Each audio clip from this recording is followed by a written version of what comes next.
Hi, welcome back to checking out my videos. So I've thought long and hard about like what I was going to talk about as my first real meat of the tips that I'm trying to give. And I thought the best place to start would be to talk about the overarching kind of core values that I think that the Donauschwaben try to embody in like all facets of their day-to-day life. And then those are like the backdrop that you compare your choices and actions to and say like, is this blah blah blah. And so they're the kind of like main characteristics that also put together set us apart from some other people. And I'm not saying anything about like other cultures aren't these things also, or that other Germans don't also do these things, but we have a reputation as being these things. So what are they? They are fleißig, sauber, and sparsam.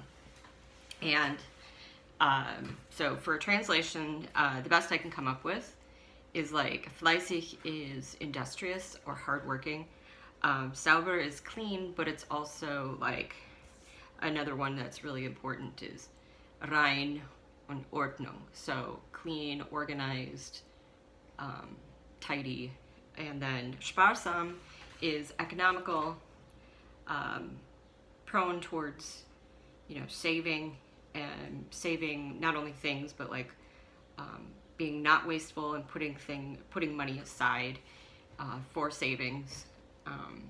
And what that enables you to do is have a life that is abundant, enjoyable, and beautiful.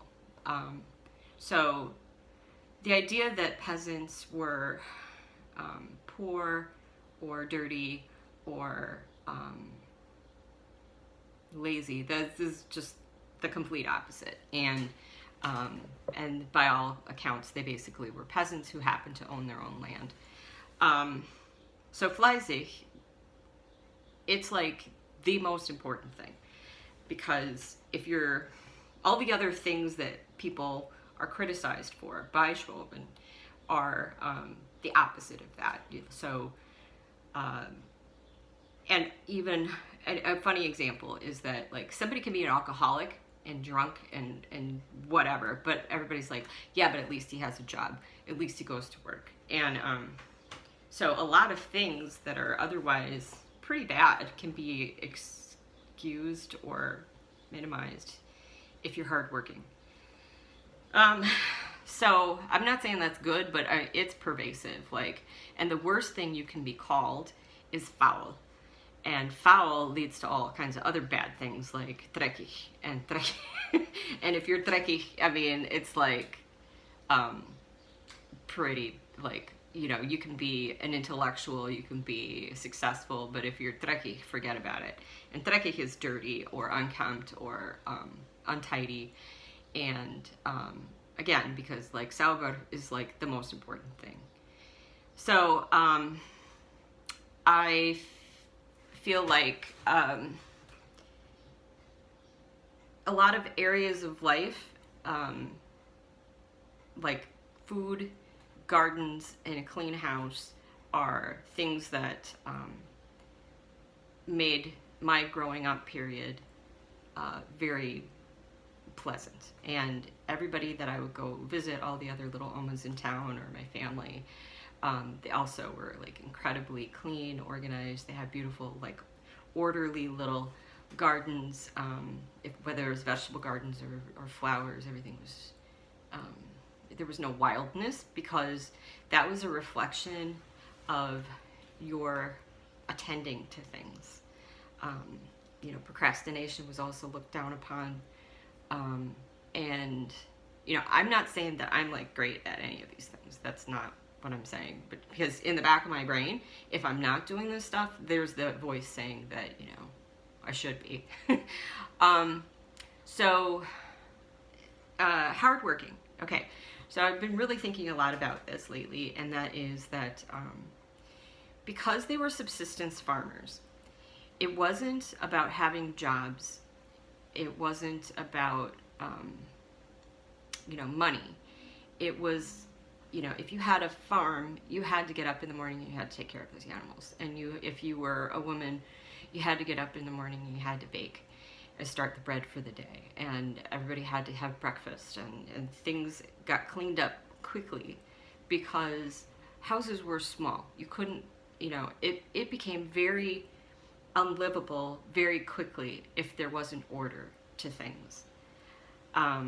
So, being someone who quickly took care of stuff, and in a timely manner, you didn't want food to go bad. Like if there was a harvest to come in, let's say you had fruits that were coming off the tree, they needed to be dried quickly. You could not afford for them to go bad. And in America, we have the luxury of food in our refrigerators spoiling. So one of the first tips that I would give is, that by tending to your stuff, it minimizes waste. And this is a financial tip that is really important, is that you do not want things that can expire to expire. And you want to use them up as quickly as possible. And sometimes that means going out of your way to, can or to freeze things or to dehydrate things or to bake up, some apples that are getting wrinkly. So not wasting food is super important. And now the thing about being clean that seems to be most helpful is that it keeps your stuff in good shape, so you don't have to replace it very often. And I can think of some really wonderful ladies widows that I knew, Tante Fuchs being one of them. She had some stuff that was really like dated, in her kitchen and in her house, like furniture, or appliances or hand mixers or whatever it was. I mean, my mom, my grandma's too, they had these machines from, I have a scale from Yugoslavia that was my grandmother's on my dad's side. And it's a metric scale, and I still use it for baking. And so keeping things clean keeps them from rusting, keeps them from, if something needs maintenance to it, you maintain it, and then you can keep it for decades and decades, and you don't have to replace it. And so this American culture, we are very much about things being trendy or things being the newest, and that makes them the best, and that if you're somehow not doing that, then you have that you're failing. So that if you have stuff that's old, it looks bad, unless you're intentionally trying to collect things that are vintage, right? But if you have a long view in history, things were very, very durable, and you maintained them, and you didn't have to replace them, and so you didn't need the money. You didn't have to come up with the money to buy the new things. That being said, a lot of stuff was pretty uncomplicated, and that part always appealed to me as a person who enjoys like simplicity and not only frugality, but like I love Henry David Thoreau's Walden, right? And he said basically, if you could make it yourself, then it was worth having, and if you couldn't, then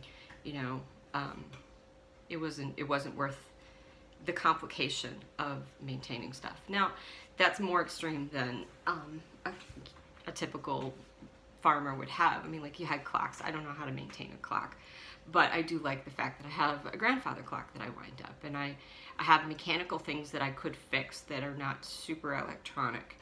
And a classic example of things needing to be new in order to be the best is a computer. People are always replacing those, and they want the newest, latest technology, and it's a lot of marketing, and it's not, I don't want to get into all of that, but I will at some point.